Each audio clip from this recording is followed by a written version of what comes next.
everyone, my name is Priyasha. Welcome to IBlieve's YouTube channel. I'm an M21 grad. Today I'll be talking about LangLit. So I used to be a LangLit subject lead at IBlieve for the academic team, and I also was able to score very well for LangLit overall. So I really wanted to analyze some non-traditional texts, so for example songs and advertisements, and walk you guys through how that would work and some tips here and there, and do some on-the-spot analysis, because a lot of times these texts are the ones that are the hardest to work with during paper 1 or IOs. So before we get started, I wanted to tell you guys of an acronym. You may or may not have heard of this, but when you're given a text, whether it be prose or an ad or a song, always use TEAPCALIM. For your individual oral, TEAPCALIM would be how you start. For your paper 1 essays, TEAPCALIM would also be how you start. So it stands for title, elements of the text, author, purpose. Normally you can give 1 or 2 purposes. Context, audience. Normally you can give the primary and secondary audience. Language, so literary devices, and what the idea is and what the message is. So this is what TEAPCALIM means, and you do want to have this in mind when you're annotating texts. So you want to keep this in mind, and we're going to be kind of talking about it also throughout the analysis. The 2 text types I'll be analyzing today are songs and advertisements. So I'll be analyzing 1 song from Kendrick Lamar and then 2 different advertisements. So the first one I'm going to analyze is called Swimming Pools by Kendrick Lamar. So here it is. So I'm aware this is a lot of writing here, but these are 2 pages. This was the exact extract I used for my IO. Okay, so the first thing that we're going to do is think about the TEAPCALIM acronym that I just talked about. We can't necessarily answer all of the letters in TEAPCALIM, but we can talk about some elements like the title and the author. So the title of this text or this song is Swimming Pools. It's by Kendrick Lamar, and if you do some research into the context, you should talk about how it was released in 2012 in the album Good Kid, Mad City. So I'm going to use the annotation feature on Zoom to talk you guys through some literary devices and talk about more of the global relevance and the implications to the text as a whole and the context and the social issue that the text is covering. So let's start. The text starts off by saying pour up, drank, headshot, drank, sit down, drank, stand up, drank. So these phrases in between the dranks, pour up, headshot, sit down, stand up, we can refer to that as kinesthetic imagery. Kinesthetic imagery is the imagery of movement. So it's showing movement, and we can infer here that it's in probably a bar or a party where there's alcohol being served. And another thing you can note is that these terms kind of juxtapose with each other. So sit down, stand up, pass out, wake up, kind of showing the paradoxical nature of drinking, because it can make you feel euphoric 1 minute and then completely annihilated the other minutes. So, pass out, wake up, sit down, stand up, there's a juxtaposition there. Then we can also look at the repetition of drank, and especially here at the end when drank is being repeated at the end of multiple phrases, you call that epistrophe. You can use the word repetition, but if you want to level up your analysis, you can use epistrophe right here. And the repetition of drank, we always have to talk about the significance of the literary device to portraying some type of message. So in this case, we can say the repetition of drank is showing the repetitive and addictive nature of alcohol and drinking, and this is kind of a continued thread throughout the text, which we'll see. So moving on to the next stanza. Now I done grew up around some people living their life in bottles. Granddaddy had that golden flask backstroke every day in Chicago. So here we can see that let's look at the devices first. There's a metaphor here, life in bottles. It's a metaphor because you don't actually live in bottles, but you can also say it's almost hyperbolic because he's kind of exaggerating that, they're drinking so often that they're living their life in bottles. So this gives a little bit of context. I guess you can say in a way that it's foreshadowing his future struggles that we'll start to see later on in the song. There's a little bit of familial influence here, because you can say that children when they're young are very impressionable. So seeing people living their life like this had an influence on Lamar, especially here when he's talking about his granddaddy. It's also interesting to note, you can call this an anecdote. He's kind of referring to his childhood as a precursor or foreshadowing to his struggles. Moving on, some people like the way it feels, some people want to kill their sorrows, some people want to fit in with the popular, that was my problem. So the repetition of some here in the start is called anaphora. At the top with the drank we said is epistrophe, but this one in particular is anaphora when there's repetition in the beginning of each line, and that also draws emphasis to a point that he's making, because in all three of these lines he's making a point as to how people act when they're drinking alcohol or when they're in that kind of culture. Some people like the way it feels, some people want to kill their sorrows. This line, some people want to fit in with the popular, that was my problem, is very interesting because he's talking about other people and what their issues are, but at the same time there's a tone of vulnerability here because he's saying that that was his problem. He did fall victim to the bandwagon. So we can also note that popular and problem here are both alliteration, and alliteration can be quite common in songs because, you know, it adds more of a tune, I guess. And the fact that the alliteration is with the word popular and problem puts emphasis on his point over here, which is what I was saying before about how he's being vulnerable and self-aware that this was his issue.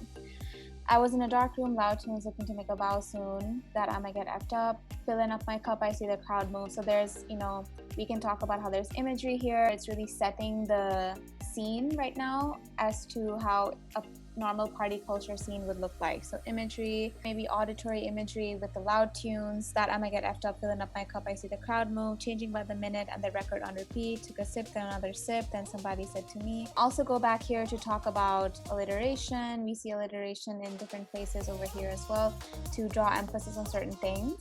Now we're going to move on to the right side, so I'm going to move my screen up here. N-word, why you babysitting, only 2 or 3 shots. So you don't have to say the N-word, obviously, but you can analyze it for what it is. So, you know, I guess you could say it's characteristic of taboo language, because taboo language in this aspect, it is characteristic of his culture, his context, and his upbringing as well. It's a type of language that they use there, so it's pretty authentic.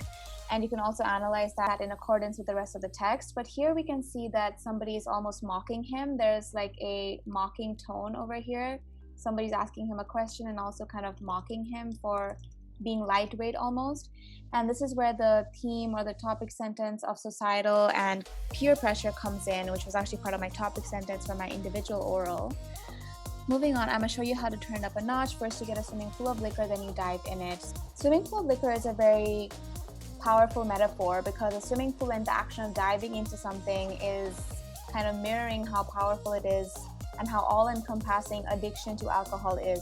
And actually, if we go back to the left side of this song, Golden Flask over here is kind of used in a similar context to swimming pool, because both of these are metaphors, and, you know, both of these are talking about where the liquor is housed. The word golden typically has a positive connotation. It's associated with joy and victory, but it's housing a very toxic and poisonous substance. That's why we can talk about, you know, additionally bringing on the paradox of alcoholism that we saw in the first stanza, that, you know, the fact that a golden flask is housing a toxic substance kind of shows that harmful practices like this often have a glamorous and positive illusion in society. And going back to the swimming pool of liquor, it's kind of the same thing. When you think of swimming pool, you think more of joy and excitement and youthfulness, but, you know, in this case it's full of liquor, so there's a little bit of contrast there. I wave a few bottles, I watch them all flock, all the girls want to play, they watch, I got a swimming pool of liquor, then they dive in it. Once again, this is here, and this is also being repeated again to show, not only to show the title of the piece, but also, once again, the repetitive and addictive nature of drinking alcohol. So the repetition throughout the song is kind of mirroring the repetitive act of drinking. And one thing I do want to bring up over here, if you guys did research into the context of Kendrick Lamar songs in your classes, is that Kendrick Lamar was brought up in a place where there was a lot of gang culture, and a lot of the times the only security net and source of safety for Black youth would be to join gangs, and gangs were characterized by a lot of violence and a lot of heavy binge drinking. So the peer pressure that he's getting here, kind of, he almost needs to participate in it to fit into the gang and to get that safety net. So a lot of it has to do with that. So the context is also important to note here. Let's move on to the last stanza. So this stanza is very interesting. It's almost like an interior monologue up until here. So it's his conscience speaking to him. Okay, now open your mind, come and listen to me, Kendrick. I'm your conscience. If you do not hear me, then you will be history, Kendrick. I know that you're nauseous right now, and I'm hoping to reach a victory, Kendrick. So once again, we can see that the Kendrick, there's a epistrophe of that. We can also see that there's some rhyme here with conscious, nauseous. I guess that would be more of a slant rhyme. Victory, history. Rhyme is typically common in songs. It's definitely something you want to look out for because it makes songs more catchy. And in this case, it's also interesting because the words that are being rhymed, it's also interesting to note that. So history is almost euphemism for, if you don't listen, then you may really risk your life. And then victory is kind of the opposite of that. If you don't risk your life, if you give up the alcohol and the peer pressure, then you'll be led to victory. So it's kind of opposites and juxtapositions through the use of rhyme. And conscience and nauseous. Conscience is the rational part of your mind that is thinking straight, and nauseous is kind of representative of the opposite of that, of not being in control of your body. Another one down, I'm a drown in poison, abusing my limits. So this is now back to first person POV, so Kendrick Lamar's own voice. Once again, here it's interesting to note, you can talk here about irony and characterization because he's calling the alcohol poison. He's aware that it's poison, he's self-aware, but at the same time he realizes that he's abusing his limit. He's saying, I think I'm feeling the vibe, I think I see the love in her eyes, I see the feeling of freedom is granted as soon as the damage of vodka arrived. We can talk about the repetition of I here with the anaphora, put emphasis on how he's talking about his feelings and his euphoric reality when he's drinking. And it's interesting to see here also there's more alliteration, the feeling of freedom. It's emphasis on the euphoric illusion world that he's living in that detaches you from reality when you're drinking alcohol. One other thing that's interesting to note in the sentence, I see the feeling of freedom, is that you can call it synesthesia, which is when you mix up senses. I'm not too sure how to spell it. I think something like this.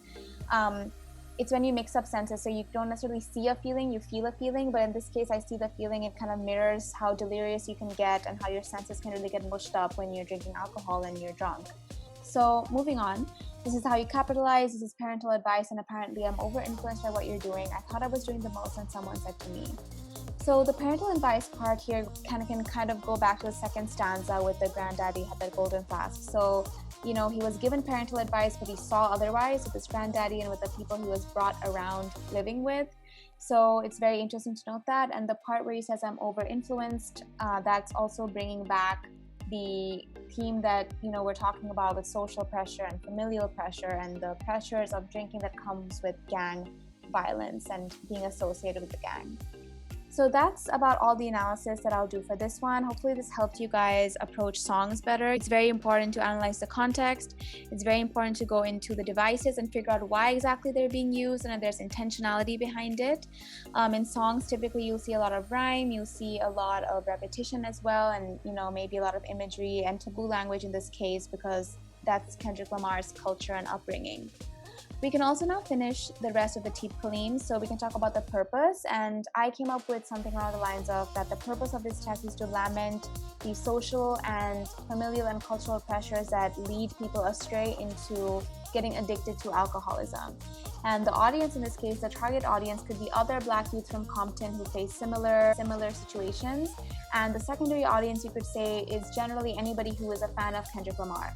So, even though this is kind of being directed to people in his context who would experience gang culture and binge drinking, Kendrick Lamar is a world-renowned artist. So there would be a part of his audience that don't necessarily relate to his songs, but listen to it because that's the power of music. It can unite people, it can bring people in just because the artist is somebody they're fans of and not necessarily the content. Thank you guys.